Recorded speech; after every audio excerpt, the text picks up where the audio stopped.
ઉદ્ગીત 12 જગન્નાથપુરીમાં આષાઢી સંવત 1853 1854 ઈસવીસન 1797 1798। વહેલી સવારે નિયમ પ્રમાણે જયરામ નીલકંઠ વર્ણીની સેવાની તૈયારી કરવા માટે ઉઠ્યો। તે જોવા ગયો કે નીલકંઠ વર્ણી જાગ્યા કે નહીં, પણ તેમની પથારી ખાલી હતી।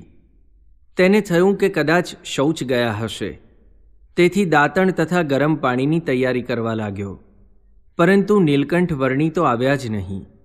તેને ફાળ પડી। તે દોડતો ઘેર ગયો। ત્યાં તપાસ કરી તો ત્યાં પણ નીલકંઠ વર્ણી ન હતા। તેના માતા પિતાને પણ ધ્રાસકો પડ્યો, જાણે હાથ આવેલું રતન ખોવાઈ ગયું હોય। દુઃખથી સૌ વ્યગ્ર બની ગયા। તેમણે જયરામને કહ્યું, જા, કૃષ્ણ તંબોળીને ઘેર જઈને તપાસ કર। પેલા ત્યાગીના મંદિરમાં જા, પણ નીલકંઠ વર્ણીને સાથે લઈને જ ઘેર આવજે। જયરામ દુઃખી થઈ ગયો હતો। નીલકંઠ વર્ણી તેનું જીવન હતા। તેને આ વિયોગ અસહ્ય લાગ્યો। તેના માતા તથા પિતાને પણ નીલકંઠ વર્ણી આમ અચાનક તેમનો ત્યાગ કરીને ચાલ્યા ગયા, તેથી અત્યંત દુઃખ થયું। તેમણે જયરામદાસને કહ્યું, બેટા, નીલકંઠ પ્રભુ જ્યાં હોય ત્યાંથી શોધીને તેમને અહીં લાવો। તેમના વગર અમારાથી જીવાશે નહીં। તેમને લઈને જ આવજો, એકલા આવશો નહીં। જયરામદાસે ગામમાં બધે શોધ કરી, પણ ક્યાંય નીલકંઠ વર્ણીનો પત્તો લાગ્યો નહીં। પ્રથમ નીલકંઠ વર્ણી ઉતર્યા હતા તે મંદિરમાં તે ગયો અને મહંતજીને પૂછ્યું, આપ જાણો છો નીલકંઠ વર્ણી ક્યાં ગયા છે? તેણે કહ્યું, અહીં જ્યારે આવ્યા ત્યારે કહેતા હતા કે અહીંથી જગન્નાથપુરી જવું છે, માટે પુરી જશો તો જરૂર મળશે। જયરામદાસે તરત જ નિશ્ચય કરી લીધો અને તે ઘેર ગયો। વાટ ખર્ચી લઈને તે જગન્નાથપુરી જવા નીકળી ગયો। જયરામદાસ લગભગ 20 દિવસ સુધી ફર્યો। ત્યારે તેની શ્રદ્ધા અને ભક્તિના ભાવથી તેને નીલકંઠ વર્ણીનો મેળાપ થઈ ગયો। નીલકંઠ વર્ણીને દૂરથી જોતા જ તે દોડ્યો અને નીલકંઠ કહેતા તેમના ચરણમાં પડી ગયો। નીલકંઠ વર્ણીએ જયરામદાસને ઓળખ્યો, તેને ઊભો કર્યો અને તેને પ્રેમથી ભેટ્યા। નીલકંઠ વર્ણી જાણતા હતા કે જયરામદાસ શુદ્ધ મુમુક્ષુ છે અને મારા વગર રહી શકશે નહીં, તેથી તેમના પ્રત્યેની આસક્તિને ચકાસવા નીલકંઠ વર્ણી તેને મૂકીને ચાલી નીકળ્યા હતા। જયરામદાસની આંખોમાં આંસુ હતા। તેણે નીલકંઠ વર્ણીનો હાથ પકડ્યો।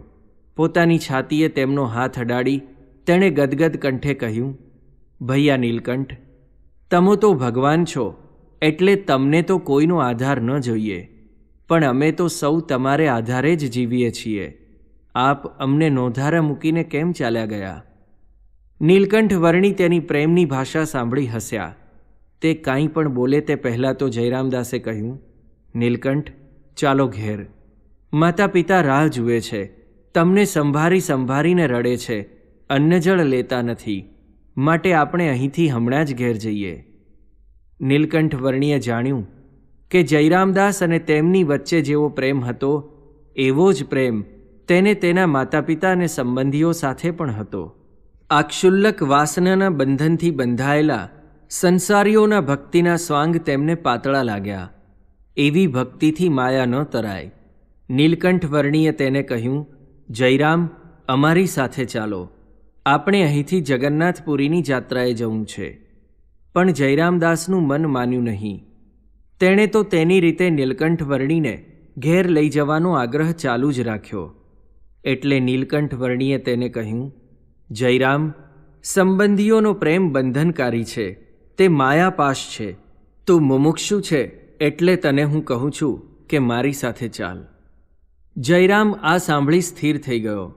તેને નીલકંઠ વર્ણીને પણ છોડવા ન હતા અને ઘર પણ મૂકવું ન હતું, છતાં નીલકંઠ વર્ણીની મરજી જાણી તેમની સાથે જગન્નાથપુરી જવા તૈયાર થયો।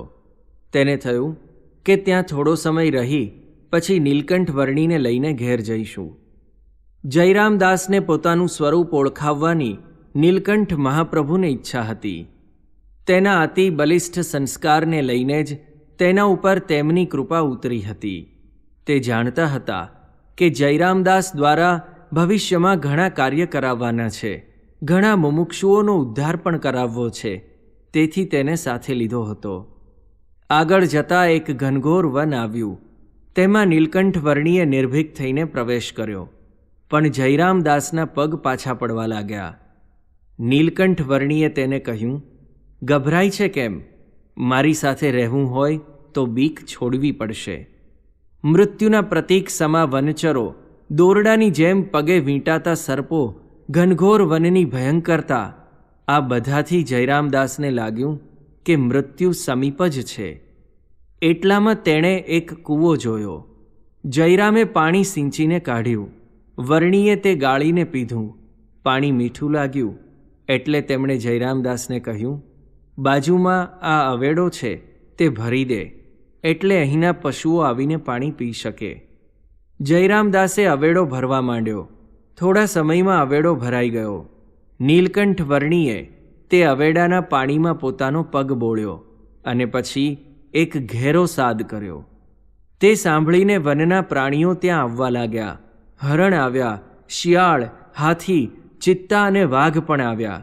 સૌ ત્યાં પોતપોતાના જાતિ સ્વભાવ ભૂલીને સાથે રહીને પાણી પીવા લાગ્યા. આ જોઈ જયરામને આશ્ચર્ય થયું. નીલકંઠ વર્ણીનો તેણે પ્રતાપ જોયો. તેના અંતઃકરણના રજકણો બદલાવા લાગ્યા. તેને કોઈ અનિર્વચનીય શાંતિનો અનુભવ થવા લાગ્યો. તેનું અંતઃકરણ વિશેષ ને વિશેષ નીલકંઠ વર્ણી પ્રત્યે ખેંચાતું ગયું. ત્યાંથી આગળ ચાલ્યા અને એક શિવ મંદિર આવ્યું. રાત્રિ થઈ ગઈ હતી એટલે આ શિવ મંદિરમાં વિશ્રામ કરવાનો નીલકંઠ વર્ણીએ વિચાર કર્યો. જયરામદાસ નીલકંઠ વર્ણીની બાજુમાં જ સૂતો હતો. તેના અંતરમાં નીલકંઠ વર્ણીના જ વિચારો આવ્યા કરતા હતા.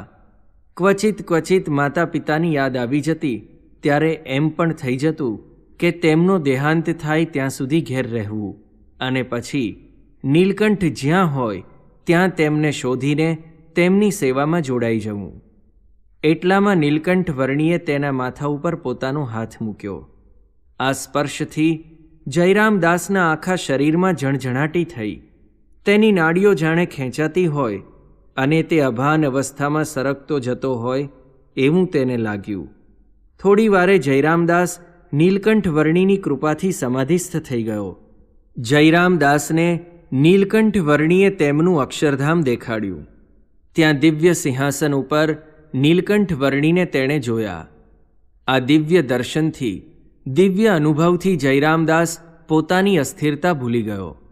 દિવ્ય વિગ્રહધારી મુક્તોની પંક્તિમાં ભળી તે પણ દિવ્ય સ્વરૂપથી નીલકંઠ મહાપ્રભુની સ્તુતિ કરવા લાગ્યો. નીલકંઠ વર્ણીએ તેના ઉપર દ્રષ્ટિ કરી અને તરત જ તે દેહમાં આવ્યો. જાણે કોઈ ઊંડી ખીણમાં ફેંકાઈ ગયો હોય એવો ઝાટકો તેને લાગ્યો. તેનું હૈયું ધડકવા લાગ્યું. પણ જ્યારે તેણે જાણ્યું કે તે નીલકંઠ વર્ણીની બાજુમાં જ સૂતો છે ત્યારે તેને શાંતિ થઈ. જયરામદાસે સમાધિમાં નીલકંઠ વર્ણીનું સ્વરૂપ જોયું. અક્ષરાધીશ પરબ્રહ્મ પુરુષોત્તમ તેને આજે આ વર્ણી સ્વરૂપે ભેટી ગયા હતા. તેના આનંદનો પાર ન રહ્યો. તેણે ધીરે રહીને નીલકંઠ વર્ણીનો હાથ પકડ્યો. નીલકંઠ વર્ણી એકદમ બેઠા થઈ ગયા. જયરામ પણ તરત જ બેઠો થઈ ગયો. નીલકંઠ વર્ણીએ તેને પૂછ્યું, જયરામ, બીક લાગે છે? જયરામે આંખમાં આંસુ સાથે કહ્યું, હા મહાપ્રભુ, બહુ જ બીક લાગે છે કે તમે છૂટા પડી જશો તો.